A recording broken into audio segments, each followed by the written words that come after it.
Mr. Diskaya, nakakulong na po kayo. Baka isama na rin po si Mrs. Diskaya. Dahil mukhang nagbibigay ka nung kung ano-anong palusot para hindi mailabas yung ledger. Naalala ko lang kasi na hiningi natin yung ledger from Mr. and Mrs. Diskaya. Did you submit it already or can we have it? Your Honor, nakakulong po ako sa detention. Bali, hindi ko po na-comply po, Your Honor.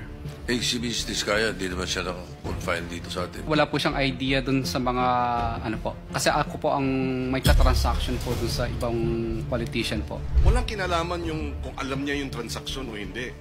Kung alam mo nasaan yung ledger, sasabihin mo sa kanya, andito yung ledger, pakikuha at ibigay sa akin. Your Honor, kasi nag-transfer po kami nang nag-transfer sa office po namin. So, hindi po nila, kahit ako din po, Your Honor, hindi ko rin po matansya kung saang bandang particular ng mga lalagyan po namin na ilagay sa dami po ng aming mga documentation. Joint affidavit yung sinapit nyo noong chairman si Senator Marcoleta, no? Na sinasabi nyo, kayong dalawa nagsasabi, ito ay binibigay namin sa kanila ng cash. Ang bawat transaction ay may karampatang voucher at ledger na nagsasaad ng mga araw kung kailan nila natatanggap. Kailangan namin yung ledger because mananatili itong say-so o he says, she says itong inyong salaysay.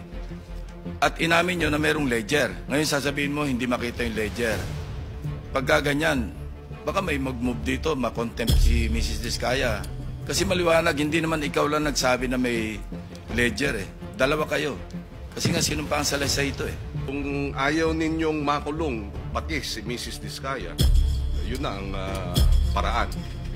Sumunod na lang at ibalik dito yung ledger. Pumayag na yung abogado mo na sasama kayo ng security ng Senate, di ba?